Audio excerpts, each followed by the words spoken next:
became known throughout the galaxy as the Exterminator. I'm the Exterminator! I killed fireflies! Okay. Hi there, I'm Jules. Nice to see you. The word of the day today is maintenance. Like, working on something. If you'd like to know why maintenance is the word of the day, watch my next video and then read the description to find out. Hey babes, today we're playing a game called Orion Trail. I assume it's like the Oregon Trail, but in space. So let's try this. Select a mission. The Wilkie May. A sister galaxy to our own, the Wilkie May is nearly identical. Efforts to explore this sector have been put off because it's really annoying to refer to it by name. That's the only one I can do, so let's do that one. Okay. Let me turn it down a smidge. Oh, pick your captain. Van Braun. Each character's stats will increase your odds of success with different actions. Mermat de Lizard, the Space King. Oh, okay. Denny McBennis, the son of Galaxy Force hero Dusty McBennis, suffered a massive head wound during basic training. Now the bemused lad believes that he's the king of space, and everyone else has strict orders to go along with it. Van Braun. A grizzled veteran of Galaxy Force, Captain Braun designed the fleet's flagship, the indestructible 11, from the ground up. His standards are high, but his results speak for themselves. Mermat the Lizard. The Lizard is a decorated Reptari captain who specializes in culinary diplomacy. His famous Flandromeda flambe was served at the luncheon that ended the Gumtrix blockade. I kind of like the delusional guy, honestly. I'm gonna be the Space King. That's fine. I'll be the Space King. That's fine. Oh, I didn't even look at the... Oops. Can I go back? I did not even look at the stats. Oopsie. Alright, pick your first officer. I'll do this smarter. I'll do this smarter this time. Okay. Emily Mind. Having once served as an admiral in a distant galaxy, Lieutenant Mind would be well suited for command were it not for her frequent bouts of frenzied chattering and twitching. What the heck happened out there? Yelsabe Nays. Sean Baisley. A tactician who always has a plan and a few backup plans. Corporal Nays is supremely confident in his strategies and has been known to display extreme disbelief if things don't go as planned. Chewei Tse. Lieutenant Tse is a masterful negotiator willing to put his life on the line for his crew and captain. He works towards a peaceful future for the universe, one mission at a time. I like him.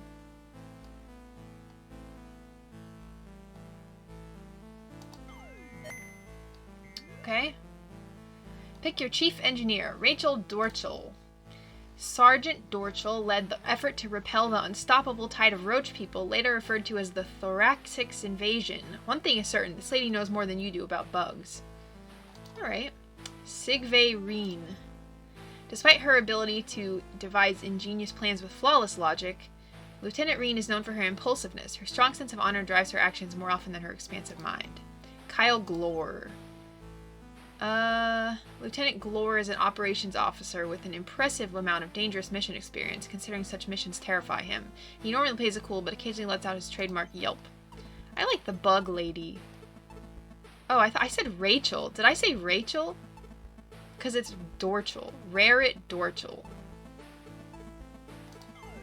Thought it said Rachel.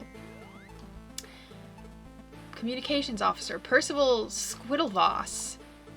Lieutenant Squiddlevoss joined Galaxy Force for the thrill of it. Though he's a skilled communications officer, he's been known to use the ship-wide comm channel for pranks and false alarms. Tamir Nadav. Lieutenant Nadav is a disarmingly upbeat officer who always volunteers for away missions. Danger and risk are of no concern to him on his quest to help make the galaxy safe. He's also been described as cuddly. 7 of 11. Her brainwashing by the Analog Collective now almost fully reverted, Lieutenant 11 has been medically cleared for active duty. She remembers nothing of her previous life as Cloyda Costly. I kind of like this guy. Tamir Nadav. Okay. Oh. Choose your starting resources. Crew, food, hull, fuel. You must spend all credits before continuing. Fuel. Food.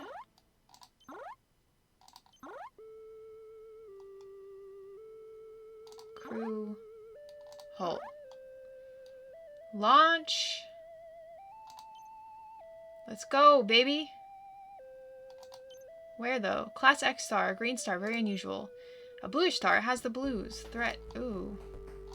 Plus food, though. Out of scanning range. I'm gonna say a green star. Very unusual. Plus food.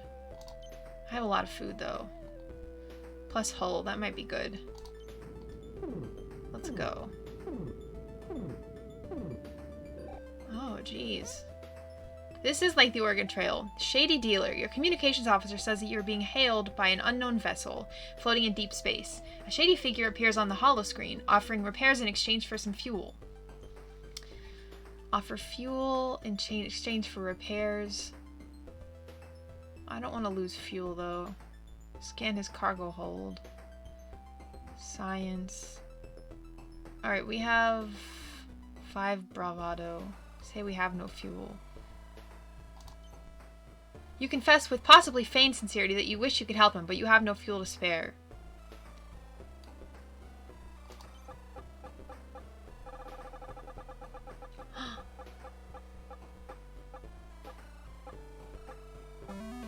Phew. Okay, so it's a probability game. That's scary. Disappointed but understanding, the dealer says you're both lucky to have run out of fuel this close to his station. You agree to tow his ship behind you if he repairs your ship. You each hold up your side of the bargain. Moving on. Cool, I got 2 hull. Nice. Okay, asteroid belt, a collection of space rocks and debris. Similar to a class K or M star, but you know, pinkish. We'll go there.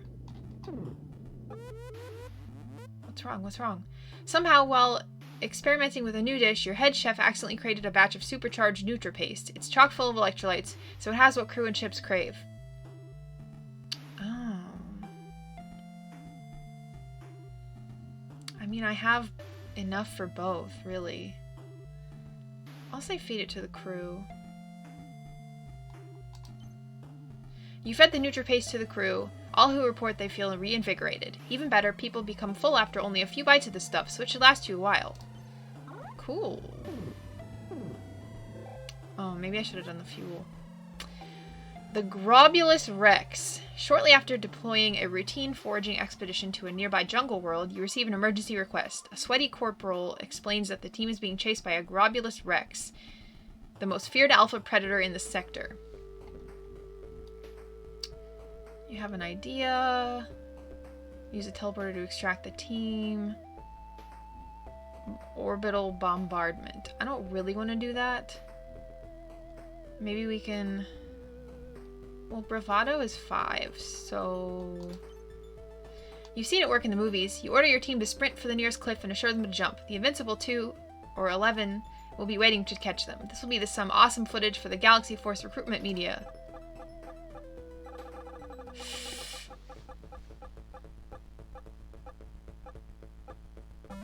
Ooh.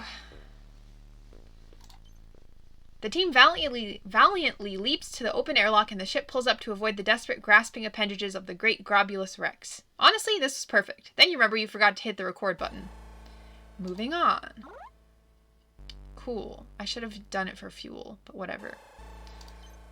Class B dwarf star. A small blue dwarf star. Okay, let's go, baby. Due to a rounding error, your entire crew received triple portions this morning for breakfast. You are immediately flooded with urgent nap requests. Moving on. peace, love, and understanding. You're hailed by a plump, cross-legged alien in a scruffy bathrobe, tube socks, and sandals. Namaste, I'm the doting Dali, guru of goodwill. Evil abounds in the galaxy, so I'm bathing all passing ships in a ray of pure joy and love. Taste the rainbow. Deflect the waves.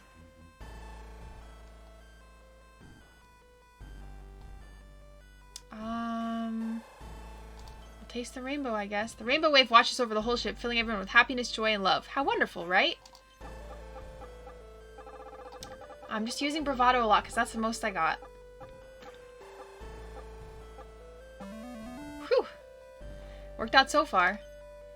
Everyone begins to love the first living creature they see. Too bad for that one scientist who was studying a live Gronk when the wave hit. You put the dangerous Gronk down and send its remains directly to the kitchen. New secret ingredient! I lost a team member. Oh no. Oh shoot, okay. I lost a crew member. So asteroid belt or class P star. I guess it's the same. I'm gonna go to the class P star. Shoot, I need more fuel.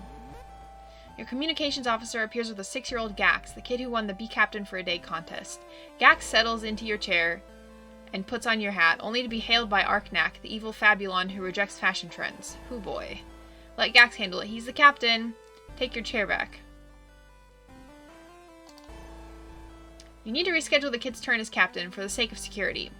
You offer Gax a plastic spaceship pin and a NutriPaste lollipop that turns his mouth green. You ask the communications officer to bring Gax back another day.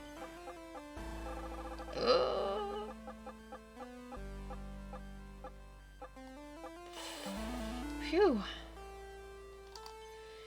Gax cries loudly. Somebody shut that kid up, yells Arknak, holding his ears. I'll do anything. Make it stop! As a few crew members keel over, holding their ears. Arknak beams cases of lollipops over to appear the crying tot, who stops. I lost 2 crew members from a child crying? What? Alright.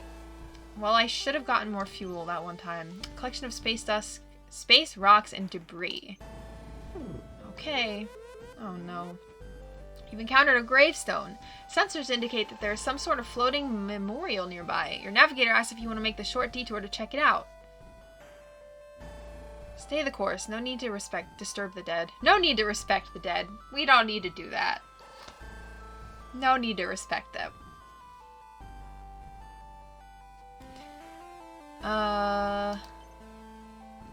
Okay.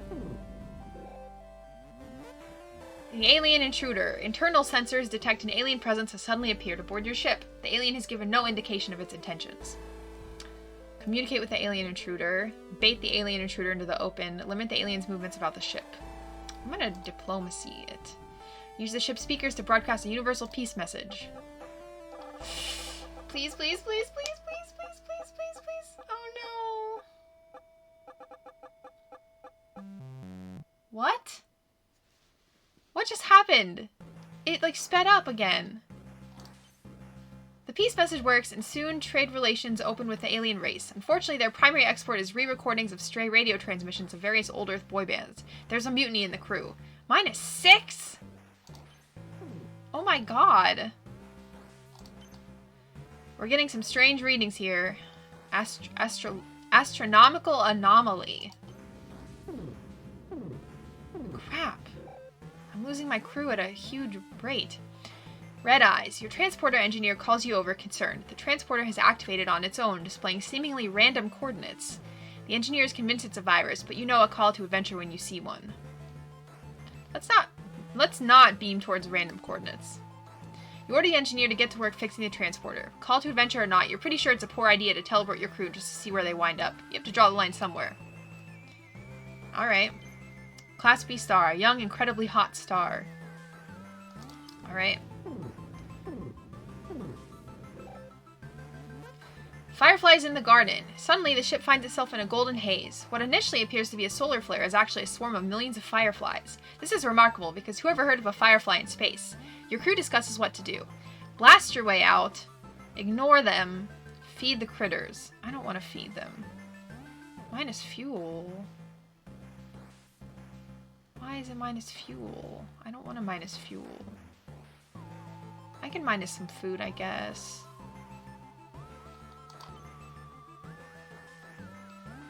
You expel some Nutripaste into space, thinking the cloud will move on and let you pass without incident if you keep them happy and distracted. I didn't want to lose fuel. I didn't want to lose fuel. Come on, baby. Come on. Okay. Shoot. Nutripaste unfortunately causes these creatures to spontaneously combust. You feel horrible after killing creatures you were trying to help. You became known throughout the galaxy as the Exterminator. I'm the Exterminator! I killed fireflies! Okay. Moving on. I'm moving on. Class M star, an older star at the end of its lifespan. I need more fuel, man. Class 0 stars are young and hot, like temperature hot, not attractive. A green star theoretically shouldn't exist. I like attractive.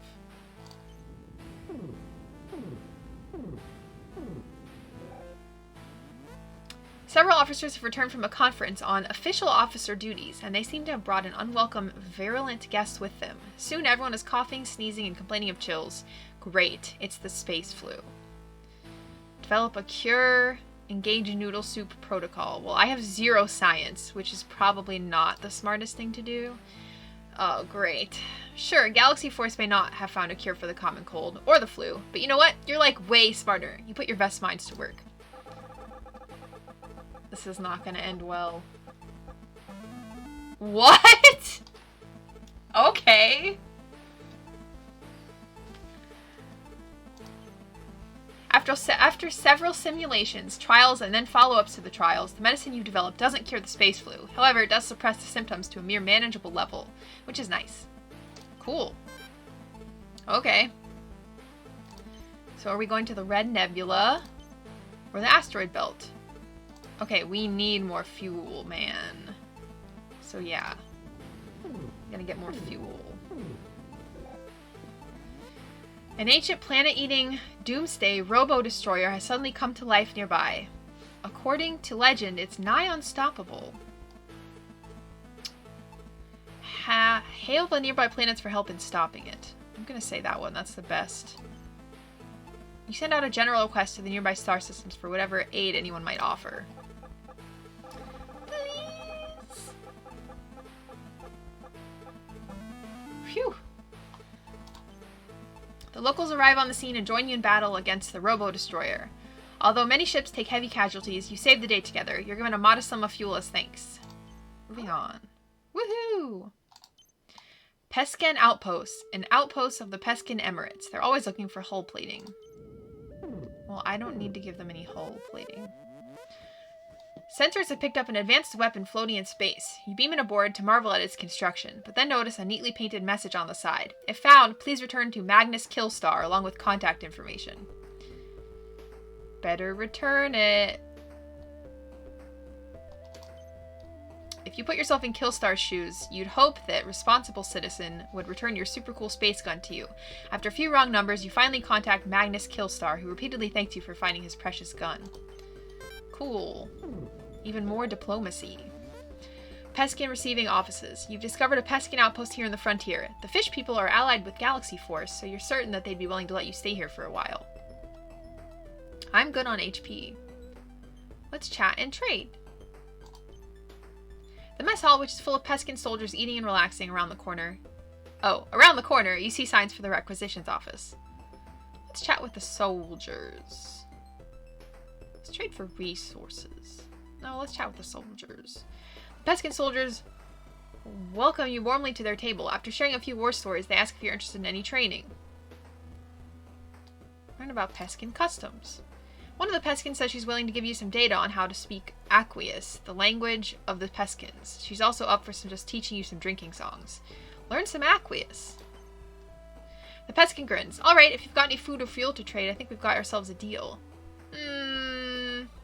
Maybe not. Maybe not. Let's trade for resources. Crew. Food. hull. Okay. We need fuel, man. We're fine with crew, it's fine. Okay, let's leave. Let's leave. We don't need to rest. Resting is for the weak. Class 0 stars are young and hot, like temperature hot, not attractive. Oh, man. Sensors indicate there's some sort of floating memorial. No, we don't need to go disturb the dead. We don't need to respect the dead. Don't worry about it. The Underbaker rises. Oh, that's a scary guy. A criminal feared for his confectionery genius as much as his evil. The Underbaker plans to use his quantum oven to unbake all pies, making him the galaxy's sole supplier. He demands your fuel for his plan. If you refuse, he threatens to bake you. I don't want to lose fuel. Steal his chef's hat. The hat is truly magnificent. It's so voluminous. If you could just steal it from him, maybe it would crush his ego and prevent him from executing his evil plan. You assemble a team to carry out the headwear heist. Please.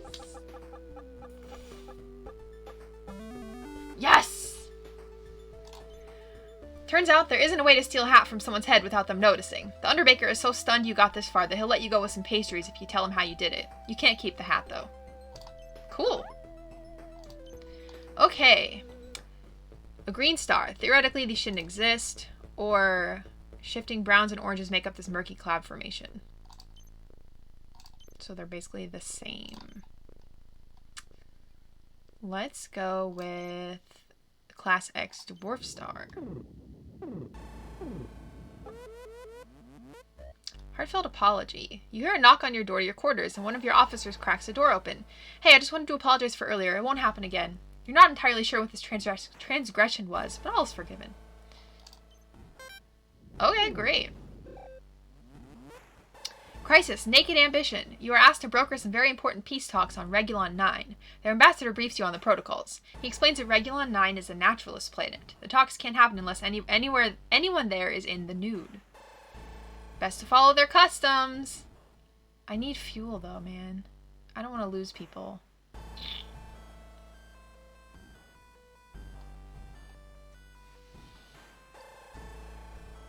I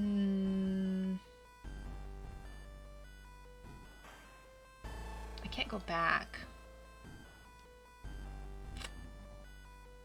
I'm gonna say no way. You aren't interested in showing off what's under your uniform to the whole galaxy. Thank you. You asked the Admiral for another captain be assigned to negotiate the treaty.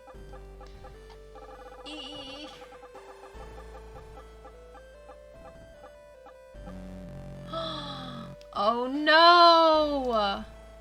The ambassador is angry you won't follow their customs. Oh no!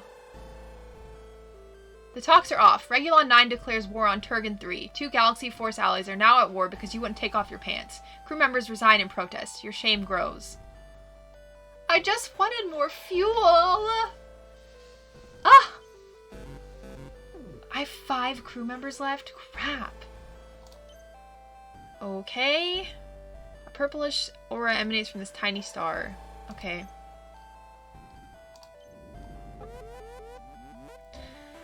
While looking for the remote in your quarters, you discover an incredibly rare Hotepulon 7-sided coin. Usually the Hotepulons destroy these on sight, so you must be really lucky. Well, I got one of my things back. I need fuel, though. Your ship is infested with warp weasels. The departments are all arguing over who should take care of the problem. Once everyone has had a say, you consider your options. Convince the tech team to handle it.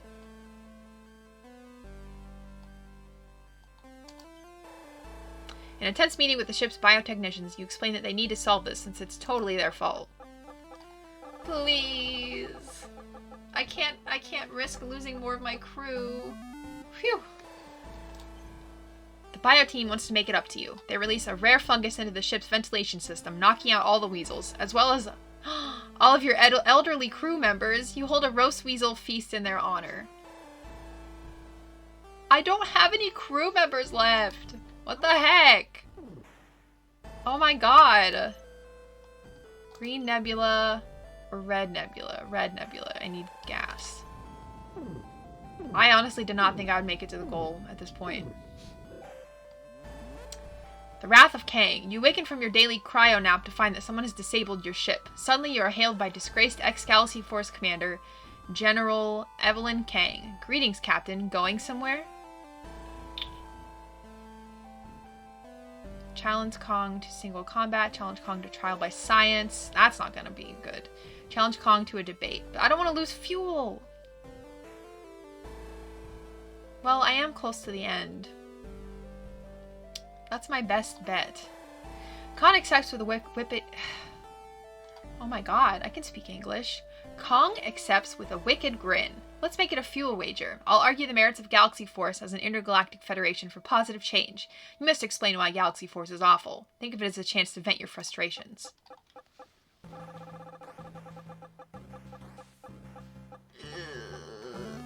Okay, good. Whew. You've got a thing or two to say about Galaxy Force. From the unisex uniforms that don't fit any gender comfortably, to the insistent on diets made up of primarily Nutripaste. You come off as whiny, but the judges award you the fuel. Yay! Galaxy Force Starbase, the next outpost along the Orion Trail. Get here at any cost. Stop, collaborate, and listen. Your logistics officer has scheduled an all-day team-building seminar. Sure, you won't remember their names, but it was nice to mingle with the Reds a bit. Okay, I got my diplomacy. Mission successful! Congratulations, the Space King! You have successfully traversed the Wilkie May in a most daring expedition. Galaxy Force honors you with the title Admirable Diplomat. Okay. Died of embarrassment. Everyone died of embarrassment? Wascally warp weasels. Hugged to death. Trusted your ship to a 6-year-old. Some kind of alien intruder? Oh, these are all... Okay, the obituary. And everyone else died of embarrassment. That's pretty on par for my ship, I would say. Orders issued. Event outcomes. Okay, that's pretty good. Events 8. Space encounters 14. Okay, cool. I'm going to leave it here for now. I think I might play this again. This is an interesting game. I love the Oregon Trail aspect of it. So I think that's really fun. I will play this again. I will play this again. Please like and subscribe. It means so much to me. And I hope you had fun playing, because I definitely had fun. This is fun. So I will see you later.